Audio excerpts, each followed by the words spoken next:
What's up, you chiselers? Jammo Rigatoni here, and today we're taking a look at one of my all-time favorite films, Gangs of New Yeezy by the great Martin Scorsese. I better not see a word spoken against it in the comments, or I will send John C. Reilly over to beat you up and take your pocket watch. I've seen Gangs of New York more times than I can count. It came out when I was at the tender, impressionable age of 15, back in the dark times before streaming services. It captured my imagination like nothing else had. It contained the truly immersive world building of something like Lord of the Rings, lowering me into a completely different universe, but with such violence and severity. Needless to say, I spun that DVD like it was an album, to the point where every molecule of the film feels like a part of me to this very day. It's just one of the best movies.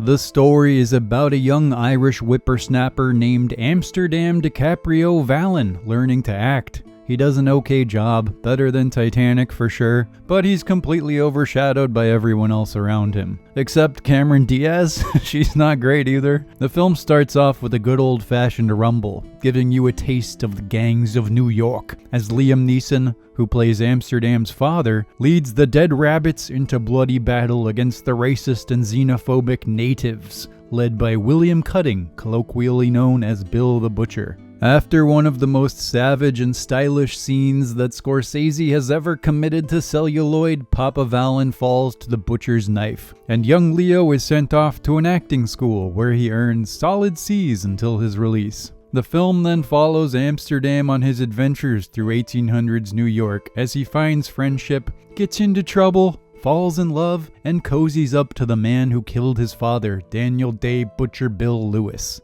The two form a deep connection, with Bill considering Amsterdam something like a son, but we all know this will not stand, and the story ends in a storm of violence. The only area of Gangs of New York where I will accept some criticism is the plot. It's not the tightest, and I think it could have done a slightly better job of showing us the interiority of Amsterdam's mind. As for a while, I'm not really sure how conflicted he is. But then again, neither is he, so I suppose it's appropriate, but the way the movie meanders around in the middle chunk may frustrate people who are looking for a solidly paced narrative. However, that is not me, not with this film, and while I can accept that criticism from some, I certainly do not share it. This is one of those movies that's more about the character of the world than anything else. It's about performances and sets and music and filmmaking and the absolute immersion into its universe. So familiar and yet so intrinsically strange and alive, so alive, that you just can't help but taste it.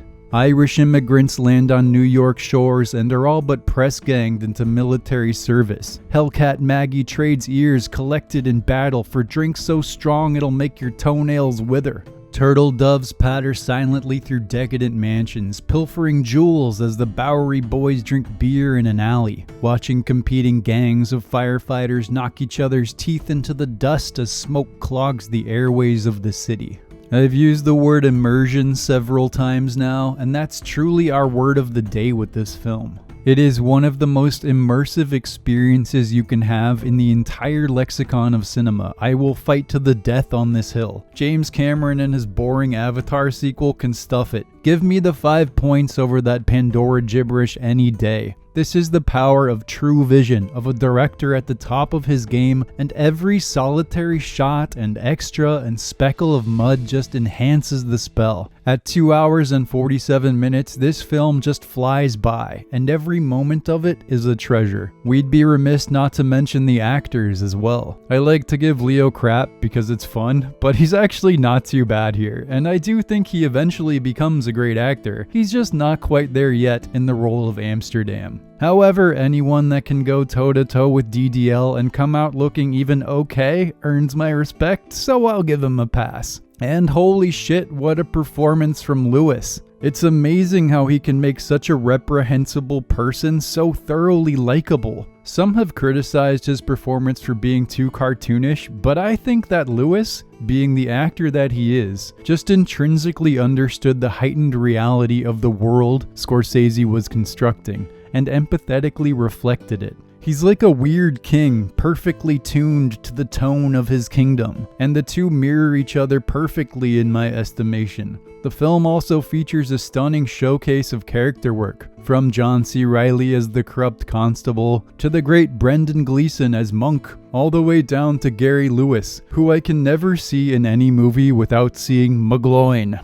Gangs of New York is a very special movie, even among a directorial catalog of very special movies. It has a magic for me that's particular, and even if I can't say it's objectively Scorsese's best, it's the one I find the most rewatchable. And every once in a while I think to myself, out of the blue, I think it's time to rewatch Gangs of New York, and I'll get butterflies in my stomach in anticipation. If you haven't seen it, my God, do you need to? And if it's been a while, maybe it's time to revisit the good old 5 points. Thanks for watching. Peace, love, and amazing hats, and I will see you in the next one.